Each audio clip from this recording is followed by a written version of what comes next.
Hello, it's John Heaton, and today I thought I'd do a tribute to Yoko Ono, who turned 88 on Thursday. Happy birthday, Yoko! And in celebration of that, I thought I'd put together my top 12 Yoko tracks. I have to say up front, I'm not a particular fan of her more avant-garde early stuff. I do have a couple of her early albums, but I prefer the more kind of mainstream Yoko, should we say, which she was doing from the mid-70s onwards, a little bit more accessible to the casual fan anyway, if they're not into avant-garde. I respect all of her early work, it's just not my cup of tea. And for any of those of you out there who don't like Yoko's music at all, then maybe you should switch off this video. But I thought I'd just give you I was going to come up with my top 30 and or top 20, but I thought I'd narrow it down to my top 12. These are really my favourites. And just before I get to that, there's a few. Well, before I get to that, we've mentioned her birthday. I want to mention quite a few of the tracks which she co-wrote with John, which are not on this list, but she should be recognised for her songwriting on those songs, particularly Happy Christmas, War Is Over, which is credited to Ono Lennon. She basically wrote the chorus of that and sings lead vocal on the chorus, so I could have included that in the top 12, potentially. Oh My Love from the Imagine album, also co-written, beautiful tune. Imagine, in these latter days, she's given a songwriting credit long overdue. Woman is the Nigger of the World, Attica State, Sunday Bloody Sunday, Luck of the Irish, and Angela are all Lennon-Ono songs. And songs which didn't quite make the top 12 here would include tracks like Give Me Something from Double Fantasy and Beautiful Boys from there. She Hits Back and Men, Men, Men from the Feeling the Space album, which is this one. The Y track from here could have made it, but didn't quite. Not too many songs from here made it. In fact, I don't think any of the songs from Fly made it. It's a little bit too strange for me, that album. So what else was bubbling under? Track called Loneliness, which I prefer the version from 74 to the one which came out in 82. And also, this, as you'll see from my top 10, this is easily my top Yoko album. And I could have picked any track off here for my top 12. They're literally all brilliant, and just want to pay tribute to this album. I think it's the most rewarding listen for a Beatles fan, or as someone who's attached to John and wants to see what Yoko was going through in the aftermath of his murder. It's really quite moving and harrowing. And she's got this back cover. Well, the front cover is Lennon's blood-stained spectacles, which some people say is distasteful, but it's not half as bad as what she had to go through on that night. So I can forgive her doing that, and think it's quite artful actually, and truthful. It's what happened. So then you've got the half full glass, or half empty as the case may be, and you've got the window looking over Central Park. And then she's got this rather nice poem on the back saying, spring passes and one remembers one's innocence. Summer passes and one remembers one's exuberance. Autumn passes and one remembers one's reverence. Winter passes and one remembers one's perseverance. There is a season that never passes, and that is the season of glass. And just right from I won't mention the tracks because I'm going to go through them in my top 12, but it's just a very consistent album. And so number 12, I've got Winter Song from Approximately Infinite Universe. And this is my new vinyl copy, which I'll just quickly show you the grapefruit label, which is and white vinyl as well. So instead of the apple, we've got the grapefruit, and then the grapefruit sliced in half, which is quite fun. So that track, Winter Song, is a gorgeous ballad. She was not particularly well known for her melody writing skills, but she's come up with a few in her time. And Remember Love, the B-side of Give Peace a Chance, is another very strong melody, and that nearly made the top 12. Number 11 is also from here, it's Now or Never. The track which contains the famous line, which is sometimes credited to Lennon on the internet, dream you dream alone is only a dream. Dream we dream together is reality, which is quite a prophetic and philosophical line. And I like that track. Number 10, we've got a track from Sometime New York City, Born in a Prison, with a lovely tune and nice harmony vocal from John. And this was performed live at the 1-to-1 concert, but we still haven't seen a full version of that concert come out on film, or a remastered version on audio even. So looking forward to that. I don't know why this is the first selection from here. And by the way, on this CD, there's a demo version of her recording, I don't know why, the day after John died. And it's just her singing into a tape recorder, and it's quite upsetting to listen to. I don't know why Was Getting So Good With Us, basically, is the main line of the song.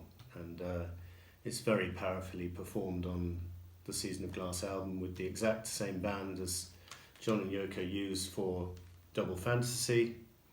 Earl Slick, Tony Levin, Hugh McCracken, George Small, who did I not mention? Andy Newmark. Yeah, it's a very powerful song. And then Walking on Thin Ice is another bonus track on here. I was looking for the compilation which came out in '92 as a companion set with the Ono box. You know, there was a 1 CD compilation called Walking on Thin Ice. It's not available on Spotify, and it's not available on vinyl anywhere. Maybe we can think about releasing it, Sean, if you're watching. And I also noticed on Spotify that the Season of Glass album, nor the It's Alright album, or Hell in Paradise, the album with that, they're not on Spotify.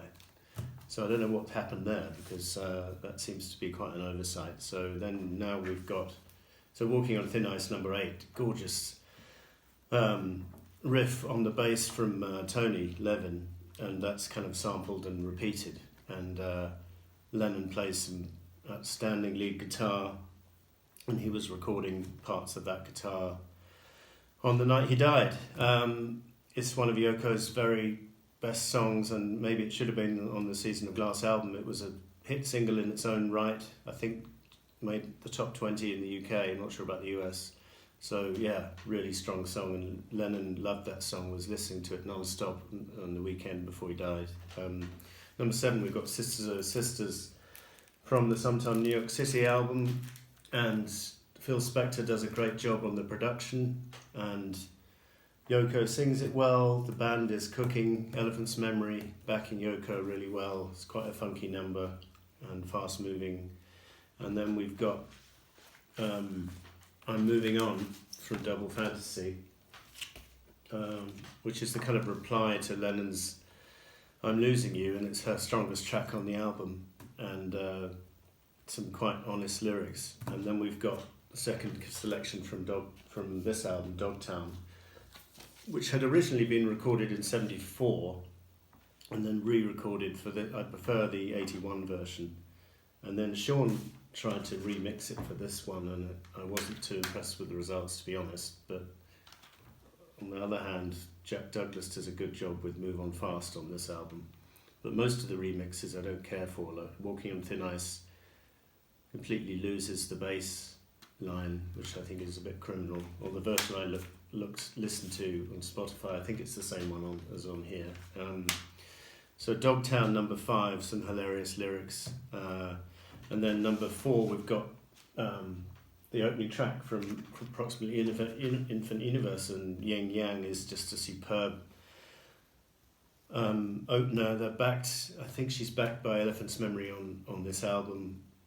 Great piano, great groove, great guitar, great production. I don't think Phil Spector was involved on this. I think it's just produced by John and Yoko, wonderfully produced, and a very powerful song. And then number 3, I've got Silver Horse from Season of Glass, which Harry Nilsson covered for the Every Man Has a Woman album in '84. This is a sublime version. Earl Slick does a solo to die for in the middle, and the melody is one of Yoko's best, and the words as well. I love the words. I learned to travel the world around and run on the ground in the springtime, and that's the story of a wandering soul, the story of a dreamer. And it's a beautiful melody. This song was actually around at the time of the Double Fantasy sessions, but was not recorded, so was presumably going to be in the can for the follow-up. But it turned up on Season of Glass. In fact, a lot of the Yoko tracks intended for Milk and Honey ended up on Season of Glass rather than Milk and Honey in '84. Number 2, I've got Goodbye Sadness again from this album, and it's just heartbreaking song about her dealing with the grief of Lennon's death and trying to move on somehow. And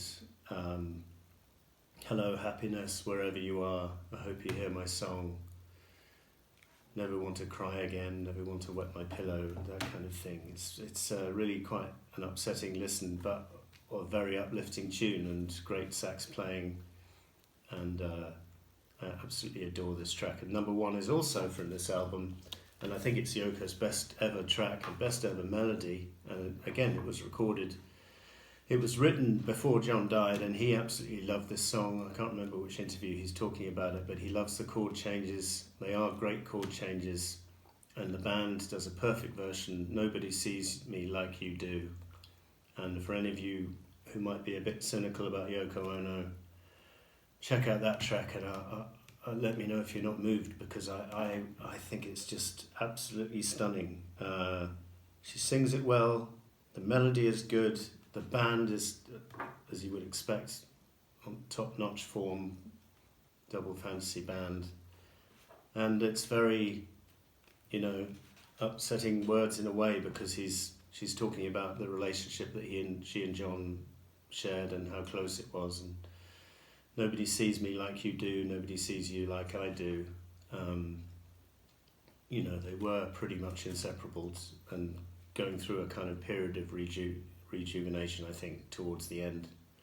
They had their problems, of course, we all know, but I don't want to glorify their relationship, but I think they were really making a new fist of it in the months before he died, and makes it even more tragic. So that was my top 12 Yoko tracks. I hope you can read that. I'll just put the album up against it in case. Don't expect you to agree, and it's fine if you don't, it's just my opinion. And again, happy birthday Yoko, 88, good age, double infinity, as Patti Smith said on her post the other day, and some nice posts from other celebrities I saw, like Patti, Harrison, Clapton.